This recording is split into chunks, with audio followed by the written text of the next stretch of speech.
He walked into the police station and confessed to a crime no one knew about. On a rainy Thursday evening in September 2019, a man walked through the doors of the Denver Police Department's Central Precinct and approached the front desk. He was calm, well-dressed, and spoke in a quiet, steady voice when he told the desk sergeant that he needed to confess to a murder. The sergeant assumed this was another false confession, the kind that mentally ill individuals or attention seekers sometimes make about high-profile cases. But when the man began to speak, providing details that sent chills down the sergeant's spine, it became clear that this was something else entirely.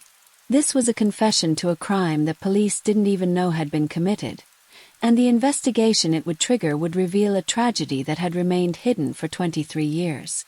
The man's name was David Michael Crowley. He was 51 years old, a successful architect with his own firm in Boulder, Colorado.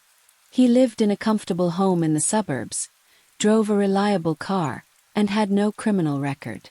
Nothing about his appearance or demeanor suggested he was capable of violence.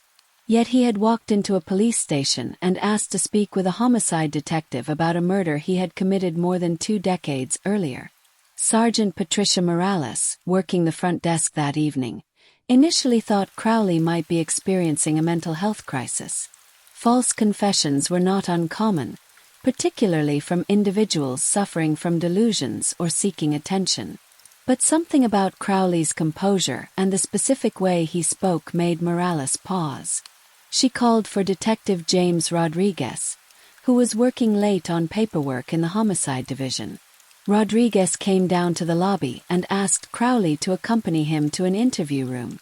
Once they were seated, with a recording device running, Rodriguez asked Crowley to explain why he was there.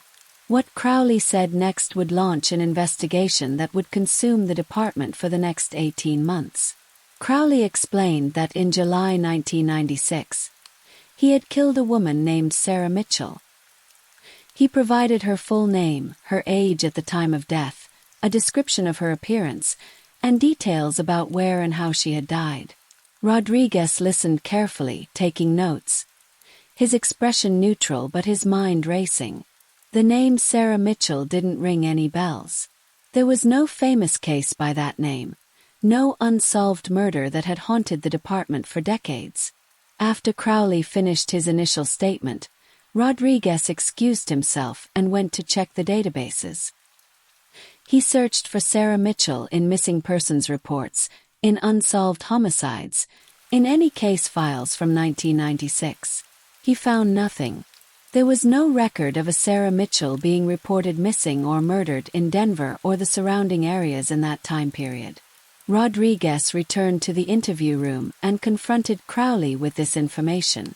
Was he making this up? Was this some kind of hoax? Crowley's response was chilling in its simplicity. Nobody reported her missing, he said. She had no family, no close friends. She was alone in the world. That's why I chose her.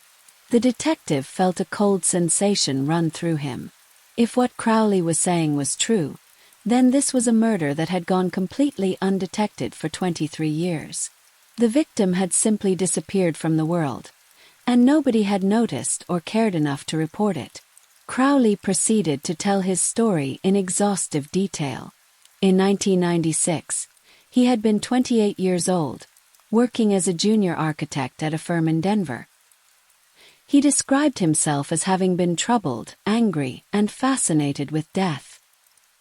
He had spent months researching serial killers, studying their methods and psychology.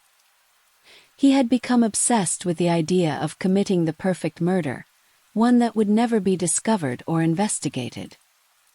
He had identified Sarah Mitchell as his target after seeing her at a homeless shelter where he had volunteered. Sarah was 34 years old, struggling with addiction and living on the streets.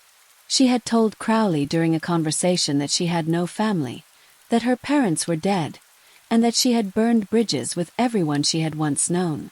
She was, in Crowley's calculating assessment, someone whose disappearance would go unnoticed.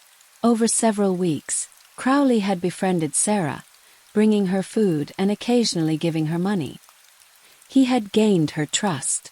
Then, on a July evening, he had offered to drive her to a women's shelter in a neighboring town where he claimed they had space available. Sarah had agreed, desperate for a safe place to sleep. Instead, Crowley had driven her to a remote area in the Roosevelt National Forest, about 90 miles from Denver. There, he had attacked her, strangling her until she died. He had then buried her body in a location he could still describe in precise detail, including GPS coordinates he had saved on an old device he still possessed. Rodriguez listened to this confession with a mixture of horror and professional detachment. If this was true, they were dealing with a premeditated murder committed by someone who had carefully planned to get away with it. The question was why, after 23 years of apparent success in evading justice, had Crowley decided to confess? When Rodriguez asked this question, Crowley's composure finally cracked slightly. His eyes filled with tears, and his voice shook as he explained. 6 months earlier, Crowley's wife of 15 years had given birth to their first child, a daughter. Holding his newborn baby, Crowley had been overwhelmed by feelings he hadn't experienced before, a profound sense of love, responsibility, and moral clarity. "I looked at her perfect little face," Crowley said, "and I thought about Sarah, about how she had been someone's baby once, someone's daughter, and I had taken her life like it meant nothing. I realized that I couldn't be a father, couldn't raise a child and teach her right from wrong, while carrying this secret. I couldn't live with the lie anymore." Over the following months, Crowley had struggled with whether to confess. He knew it would destroy his life, his marriage, his career, everything he had built. But the guilt had become unbearable. He had started having panic attacks and nightmares. Finally, he had decided that the only way forward was to tell the truth and accept whatever consequences came with it. Rodriguez brought in additional detectives and his supervisor, Lieutenant Karen Chong. They continued interviewing Crowley for several more hours, pressing him for details that could be verified. Crowley provided information about Sarah's appearance, clothing, and personal belongings. He described the exact location where he had buried her, including landmarks and geographical features. He even offered to lead police to the site. The next morning, a team of detectives, forensic specialists, and search and rescue personnel drove to the Roosevelt National Forest, following Crowley's directions. The location he described was remote, far from any maintained trails, in a dense section of forest that would rarely if ever be visited by hikers or campers. Using the GPS coordinates Crowley had provided, the team began their search. It took them 6 hours of careful excavation, but they found human remains buried approximately 4 feet below the surface, exactly where Crowley had said they would be. The remains were skeletal, consistent with having been buried for over 2 decades. Initial examination suggested they belonged to an adult female of approximately the right age and physical characteristics that Crowley had described. The remains were transported to the state medical examiner's office for full analysis. Dr. Michael Park, the chief medical examiner, determined that the remains belonged to a woman who had been between 30 and 40 years old at the time of death. The hyoid bone in the neck showed evidence of fracture, consistent with strangulation. The estimated time since death aligned with Crowley's confession of a murder in 1996. But the critical question remained: was this actually Sarah Mitchell? Without dental records or DNA from family members for comparison, identification would be extremely difficult. The investigative team began the painstaking process of trying to verify Crowley's story and establish the victim's identity through other means. Detective Rodriguez and his team searched for any records of a Sarah Mitchell who matched the description and timeline. They checked social security records, welfare records, arrest records, and hospital admissions. Eventually they found her. Sarah Ann Mitchell had indeed existed. She had been born in Michigan in 1962. Her parents had both died before she turned 18. She had bounced through foster care, developed substance abuse problems, and had drifted across the country over the years. The last official record of Sarah Mitchell was from a hospital in Denver in March 1996, where she had been treated for a minor injury. After that, she vanished from all records. No death certificate, no further welfare claims, no arrests, no hospital visits. She had simply ceased to exist in any official capacity, exactly as Crowley had predicted would happen. The team managed to track down a woman who had known Sarah from the shelter where she had stayed. The woman, now in her 60s and struggling with her own health issues, remembered Sarah. She confirmed that Sarah had mentioned a kind man who had been helping her, bringing her food and talking with her. She remembered that Sarah had disappeared one day and never came back, but that wasn't unusual in the homeless community. People drifted away all the time, moving to other cities or simply going somewhere different. Nobody had thought to report her missing. The investigation continued for months. Forensic accountants examined Crowley's life in minute detail, looking for any evidence of other crimes or victims. They found none. By all accounts, Crowley had lived a normal, law-abiding life for the 23 years since Sarah's murder. He had completed his architecture degree, built a successful career, married, and become a respected member of his community. Nobody who knew him could believe he was capable of murder. Psychologists evaluated Crowley to determine his mental state both at the time of the murder and at present. The assessments revealed a complex picture. In 1996, Crowley had been struggling with what one psychologist termed a dark curiosity about death and violence, combined with a profound lack of empathy. But something had changed in him over the years. Whether it was maturity, therapy he had sought for anxiety and depression, or simply time, Crowley had developed the capacity for empathy and moral reasoning that he had lacked as a young man. The birth of his daughter had been the catalyst for his confession, but the psychologists noted that Crowley had been moving toward this point for years. He had been carrying enormous guilt, and that guilt had been slowly destroying him from the inside. The confession, while devastating to his life, had actually been an act of psychological survival. He literally could not live with the secret anymore. Crowley's wife, Jennifer, was devastated by the revelation. She had known nothing about his past, had married a man she thought she knew completely, only to discover he had murdered someone before they even met. She filed for divorce immediately and obtained a restraining order preventing him from having contact with their daughter. Her attorney released a statement saying that Jennifer was cooperating fully with the investigation and that she had been completely unaware of her husband's crime. The legal proceedings were unusual because Crowley was pleading guilty and not contesting any of the charges. His attorney argued that his voluntary confession and cooperation should be considered in sentencing, but the prosecution countered that this was a premeditated murder of a vulnerable victim, and that 23 years of freedom before confessing should not be rewarded with leniency.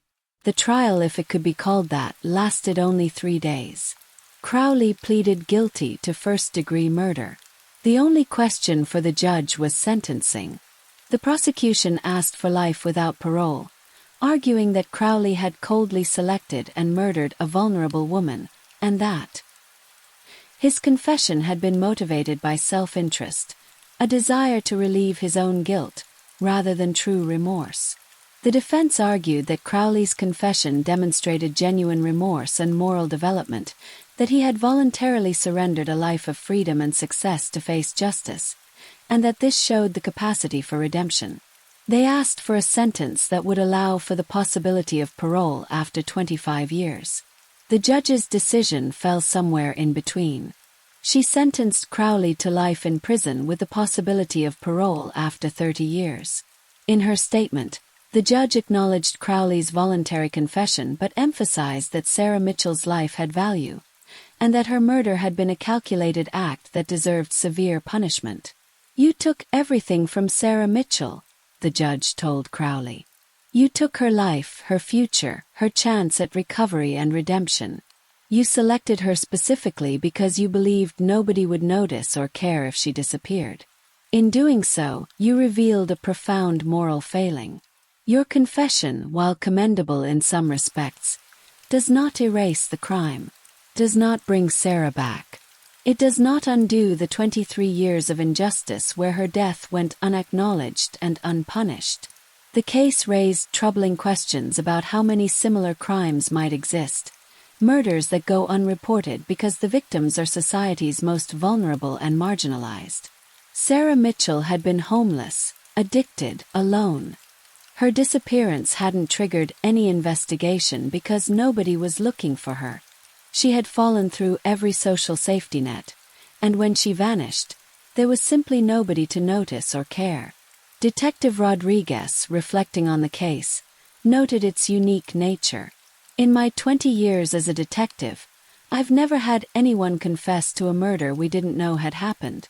Usually, we're trying to solve a known crime to find who committed it. This was the reverse. We knew who did it, but we hadn't known a crime had occurred at all. It makes you wonder how many Sarah Mitchells are out there, people who have disappeared and whose disappearances have never been investigated because nobody reported them missing. The case led to some policy changes in how law enforcement and social services track vulnerable populations. Several cities implemented systems to better monitor homeless populations, not through surveillance but through regular welfare checks and maintaining better records of individuals accessing services. The goal was to ensure that if someone disappeared, there would be some mechanism to notice and investigate. Advocates for homeless populations pointed out that Sarah's death highlighted systemic failures in how society treats its most vulnerable members. Sarah had been invisible in life and remained invisible in death for over 2 decades. Only a killer's guilty conscience had finally brought her story to light. A small memorial service was held for Sarah Mitchell, organized by homeless advocacy groups in Denver.